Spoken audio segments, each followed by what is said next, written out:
Comunicação com propósito. Oi, coisa linda! Oi, coisa linda. Tá rindo hoje? Como é que tá seu humor hoje? Me conte. Eu queria te falar uma coisa que você se esqueceu de rir. Ou você tem se esquecido, ou algum dia você já esqueceu. Então agora a gente quer conversar sobre a possibilidade da gente lembrar de rir mais vezes. Eu sou a Luana. Eu sou o Gabs. Nós somos fundadores do Voz do Ser. E esse podcast é pra gente lembrar de rir. Estamos nesse mês pra gente falar sobre humor. Como está o seu humor? Como a gente mudar de humor? O quanto o humor nos abala no trabalho, na vida. Eu acho que de alguma forma a gente subjugou um pouco o riso, sabe? Eu acho que de alguma forma na nossa cultura a gente aprendeu que rir é bobo ou que rir é Imaturo. imaturo, é menos, né? É. Então, assim, eu sempre transitei muito no mundo da arte, né? Por conta das minhas primeiras profissões, como ator, diretor, enfim. E é muito engraçado o quanto, por exemplo, em premiações, é muito comum você ver os atores ganhando prêmios pelos seus dramas, o quanto eles são bons atores de drama. Então, em Oscar, cinema, até pouco tempo atrás, a coisa mais renomada era o quanto um ator sabia ser dramático, o quanto ele sabia chorar e se Exato. emocionar. Só que, e os atores de comédia? Sendo que eu, como ator, como diretor, acompanhando as pessoas, é muito mais difícil fazer comédia. É muito mais difícil você fazer alguém rir do que você fazer alguém chorar. É muito mais complexo, sabe? Para um comediante ele conseguir alcançar alguém é muito mais complexo.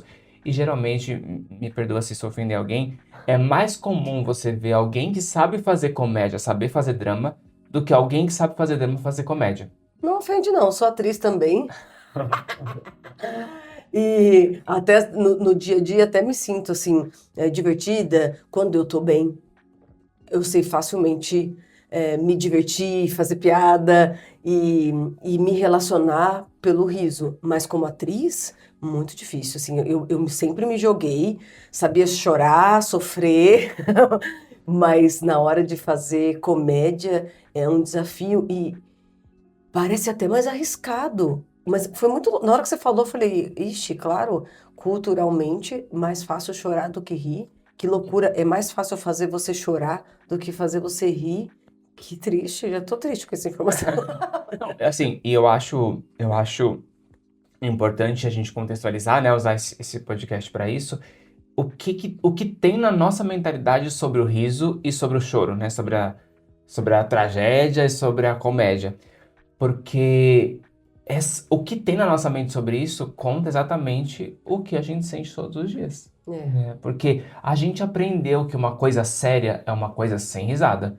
Quantas vezes a gente atende os comunicadores, os líderes, os porta-vozes das empresas, e eles são pessoas super divertidas e alegres, e a gente fala, vamos colocar uma câmera aqui para poder treinar sua comunicação, e eles Não, fecham a assim, cara, né? e é muito louco que é uma tendência, eu vejo muito também nos meninos isso acontecendo, né, Gabi? Uhum. Principalmente nos homens, isso acontece nos treinamentos de comunicação.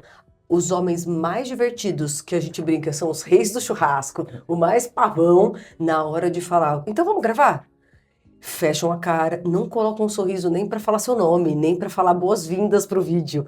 É muito interessante isso, como levar a sério, então significa cara fechada e um tom de tristeza.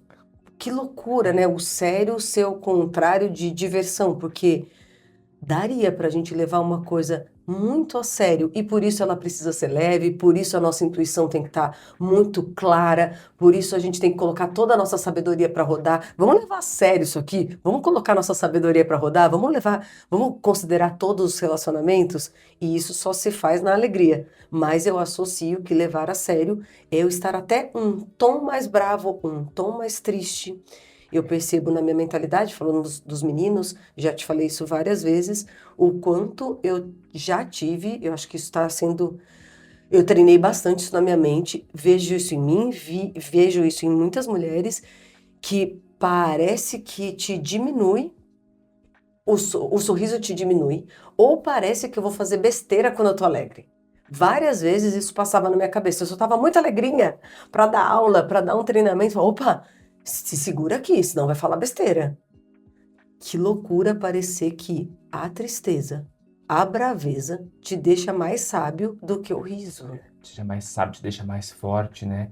E eu acho que é isso que dá vontade de resolver na nossa mentalidade, na nossa cultura, porque tem esse lugar de que a tristeza, a raiva são emoções que te deixam forte, são emoções que te deixam fortalecido, que te deixam com credibilidade. Então, Acho que a raiva mais, né? As pessoas associam raiva com força, né? quantas vezes, né, assim, até que hoje eu sinto que ficou até meio démodé, é uma palavra démodé para falar sobre ela mesma, né? Mas ficou démodé líderes que gritam e que berram, né? Hoje ficou feio, hoje ficou até é sabido que isso é até contra a lei, assim, né? Isso se chama assédio moral. Mas a gente aprendeu que isso era força, né? Então uma pessoa que ia lá, que ela gritava, que ela falava, parecia que ela era forte, parecia que ela era resolutiva.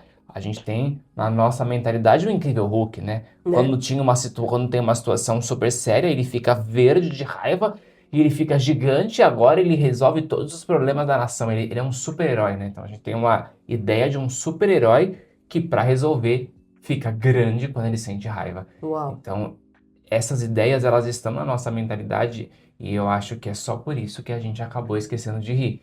Porque a gente acreditou numa história de que a nossa força estaria atrelada à nossa raiva. Só que a raiva, ela vem do medo. A raiva, ela vem do quanto a gente sente medo, né? Então, se eu pensar que quem é raivoso, quem é forte é raivoso, eu tô dizendo que quem tá com medo também é resolutivo. E isso não faz sentido, né? Porque o meu medo vai me fazer resolver coisas. Como poderia isso, né? Até do ponto de vista neurológico, isso é impossível, né? Com medo, ou você trava, ou você foge, ou você ataca, né? Você paralisa, foge ou ataca. Nenhuma dessas alternativas é inteligente.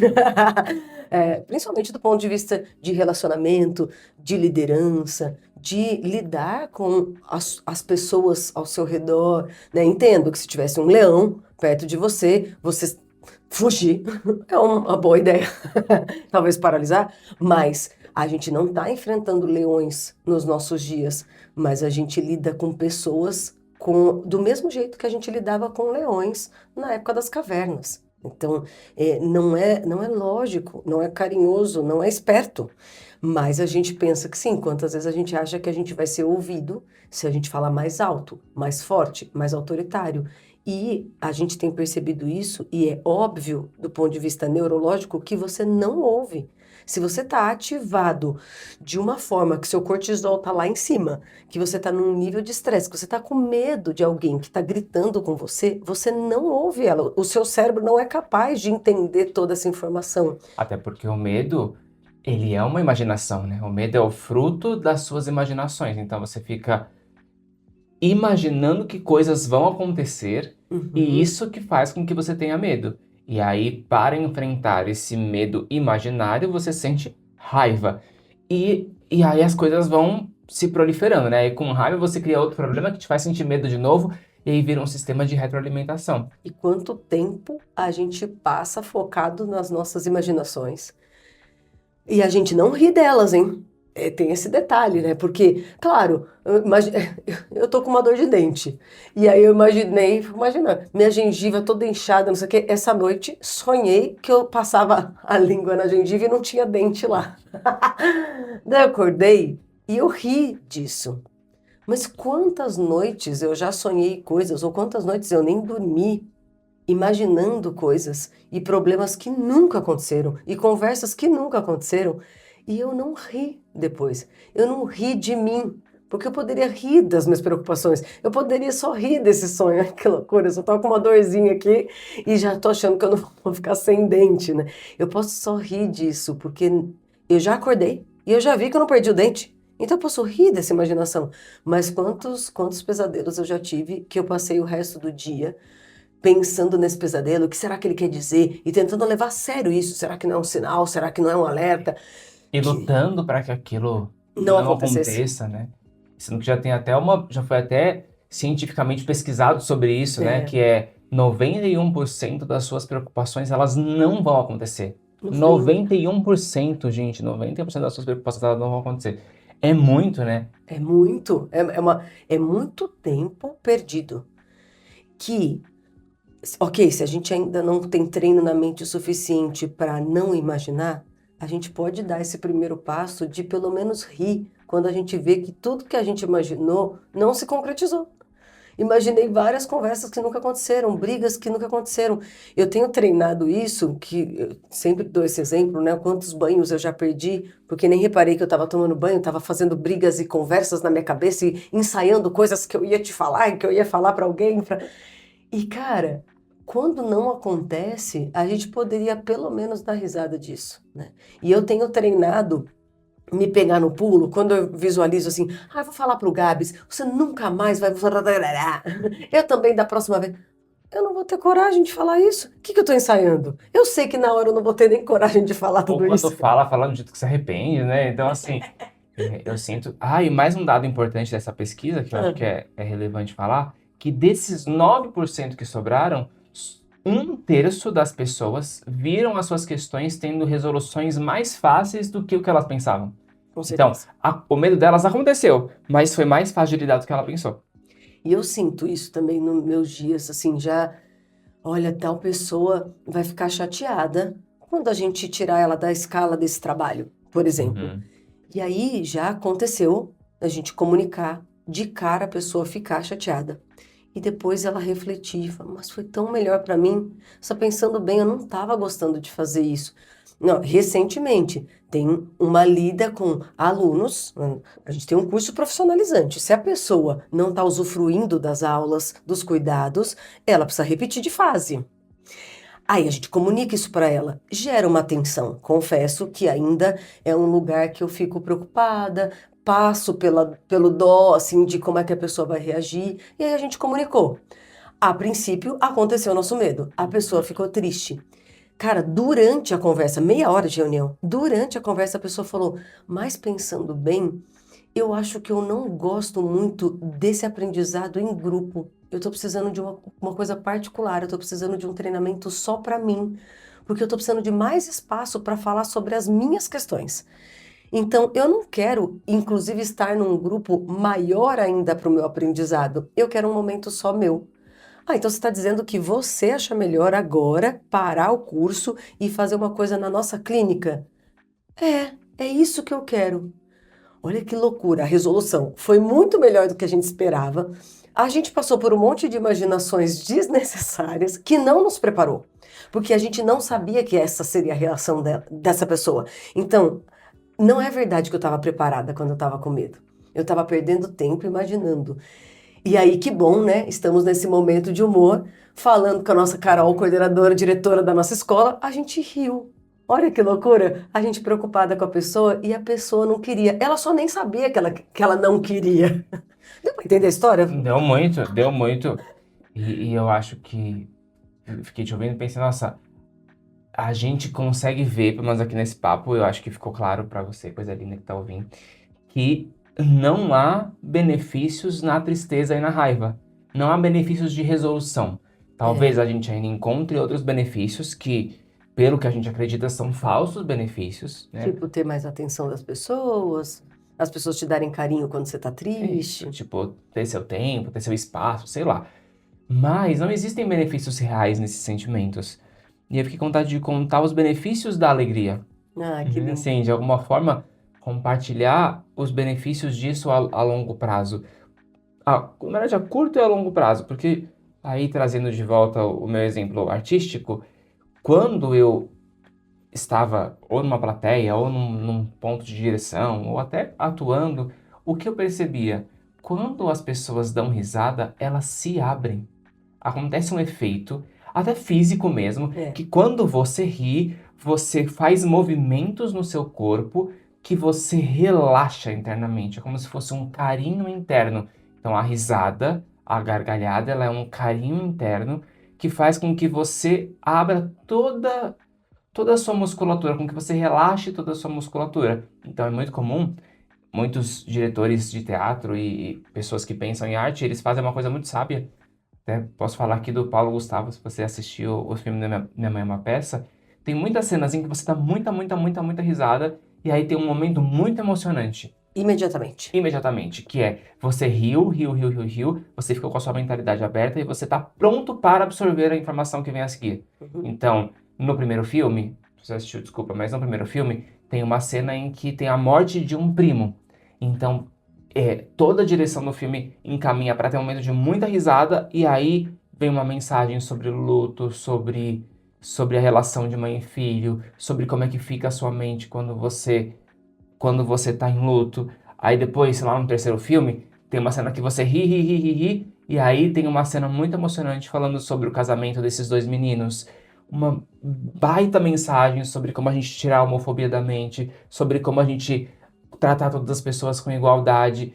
E entra porque você tá preparado mentalmente para poder receber isso. Então, Você não está naquele estado de medo que você está em alerta e fechado, né? O riso te deixa propenso ao relacionamento e às mensagens e à resolução.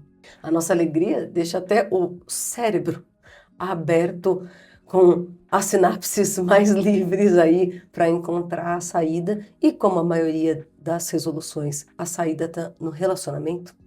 Quando você está num estado de alegria, não necessariamente gargalhando, você está num estado de alegria, você fica mais propenso e aberto para resolução. e aí até a gente parar de subjugar, sabe? Porque pensando as profissões como palhaço, as profissões como bobo da corte, né? Porque houve um tempo em que existiu o bobo da corte, né? Hoje é só um nome que a gente fala de forma subjugada. Mas existiu um bobo da corte, que era alguém contratado para trazer esperança. Era alguém contratado para trazer alegria para essa corte. Essa Uau. corte que estava tão cansada, tão irritada. Por favor, alguém faz essa corte rir. Pelo amor de Deus, né? Alguém faz alguma coisa para essa corte rir. Então, eu acho que esses nomes, a gente já usou palhaço como xingamento, a gente já usou bobo da corte como xingamento. E, obviamente, a gente não tá falando de você forçar a risada, porque a gente sabe ver quando alguém tá rindo e aquilo não tá gerando relaxamento, tá gerando raiva, medo, estresse. Claro. Mas a gente tá falando sobre esse lugar onde que a gente pode valorizar a nossa capacidade de rir. Então, E não condenar a nossa alegria, né, Gabi? Eu acho que não é sobre ser feio ou errado sentir outras coisas, de forma alguma, né? É sobre acolher. Inclusive, a gente vai entregar uma meditação sobre isso, acolher todos os sentimentos. Mas agora é um passo da gente parar de condenar a alegria. Porque, assim, se a gente der um passo de pelo menos não se julgar quando a gente está alegre, já é maravilhoso. Não é sobre rejeitar os outros sentimentos. De forma alguma, eles precisam ser acolhidos, obviamente. Mas quando você está alegre, você achar que isso é errado, é isso que a gente precisa rever. você desconfiar das pessoas que estão alegres, né? Ou você tirar a credibilidade de alguém porque essa pessoa tá alegre. Se irritar com a alegria das pessoas, usa isso para ter esperança, vai com elas, né? Recentemente a Lu fez um curso, eu acho que foi um curso que você me contou a história e ficou na minha cabeça. Hum. Que é valorize aquela pessoa da sua empresa que faz as pessoas rirem. Sim. Foi no curso, não foi? Foi no curso de saúde mental. Quem é a pessoa da sua empresa que tem um cargo de liderança e mantém a alegria do time? Quem é essa pessoa que faz todo mundo dar gargalhada? Quem é essa pessoa que tira o peso do erro? Valoriza essa pessoa. Cara, a gente teve essa aula em uma formação de saúde mental. Isso é Pô. maravilhoso. Mas você ia falar dos benefícios da alegria. É que, pra mim, os benefícios da alegria a curto prazo é o relaxamento e o quanto você se abre para absorver as informações. A alegria faz com que você se abra para absorver, então eu sinto que isso a curto prazo é muito palpável. Outra coisa que eu vejo é que a alegria faz com que você se mantenha leve e que você consiga ser efetivo, você consegue manter a sua visão, porque tô falando da alegria, não da euforia, tá, gente? A alegria faz com que você consiga manter a sua visão, faz com que você consiga se manter atento ao que está acontecendo, ao que está sendo pedido, faz com que você consiga ter velocidade.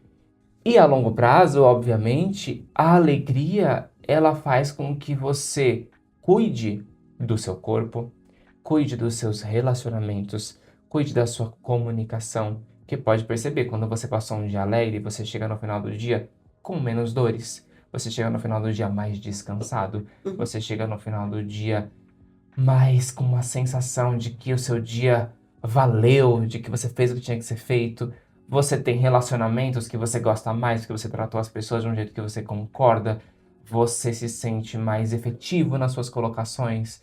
Então, sim, a alegria a longo prazo, ela é um agente de cuidado do seu corpo, dos seus relacionamentos, da sua comunicação, da sua empresa, do seu trabalho, das suas amizades.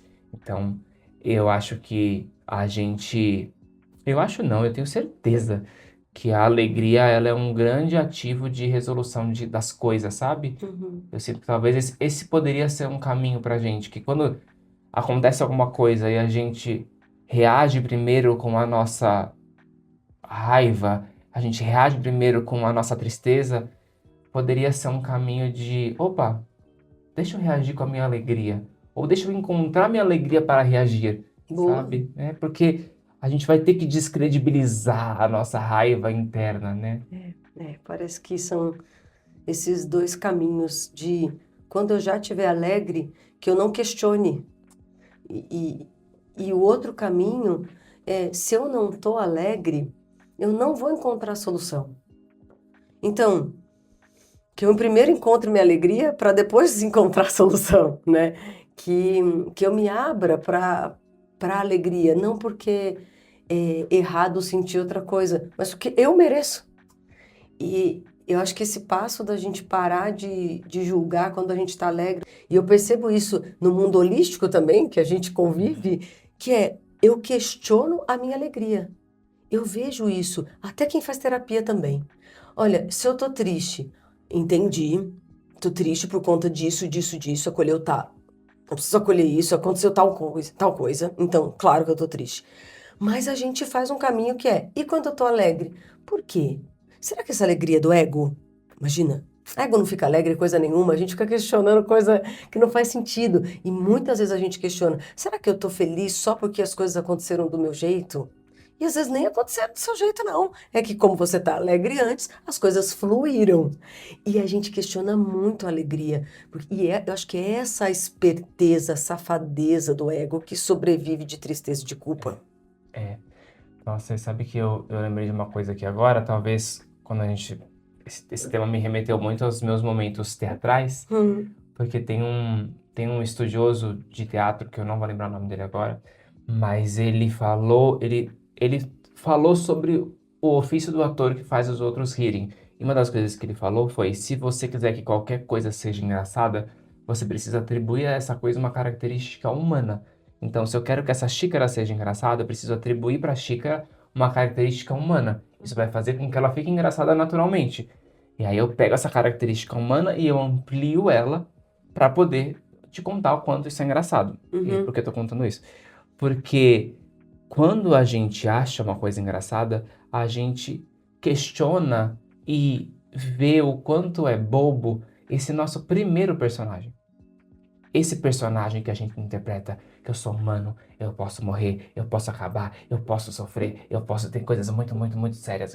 Então, para uma coisa ser engraçada, a gente precisa trazer para ela uma característica humana, o que significa que se eu quero verdadeiramente aprender a rir, eu vou ter que ver que esse personagem que eu tô fazendo, e aí, lógico, cada ser humano colocou as suas impressões digitais uhum. nessa coisa engraçada, eu vou ter que ver o quanto essa estrutura é cômica, sabe? Sim. Então, fazer rir não é só você fazer rir da Luana, mas é você fazer rir dessa estrutura, é fazer você questionar essa estrutura. Nossa, parecia tão sério, sabe? É. E aí, citando o Paulo Gustavo de novo, né? Parecia tão sério essa coisa de mãe.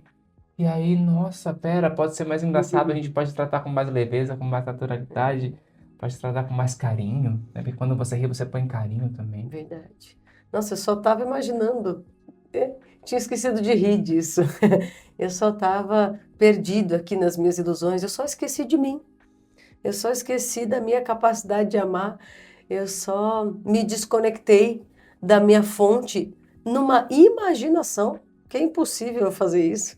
Então deixa eu rir dessa brincadeira, deixa eu rir dessa ilusão, deixa eu rir das minhas imaginações, deixa eu rir dessas preocupações que eu tive e que nem vão acontecer. Então, a gente só esqueceu de rir e que a gente leve a vida mais a sério, porque a vida ela é leve, ela é naturalmente boa. Eu vi um meme, não sei se é meme, que é a vida vai ser fácil assim que você parar de complicá-la.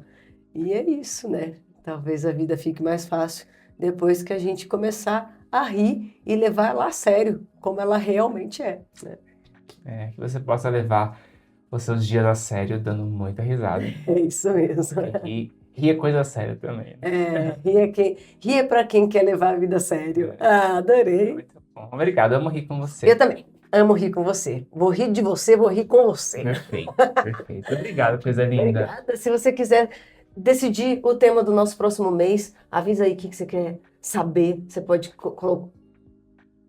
colocar no @VozDoC no nosso Instagram ou no nosso e-mail, tudo de propósito, podcast@gmail.com, ou comentar aqui mesmo nessa plataforma que você está ouvindo o podcast. Eu quero saber disso, quero entender isso. Manda aí que a gente quer saber o que você sentiu e do que você riu nesse podcast. Um beijo, coisa linda. Thank you.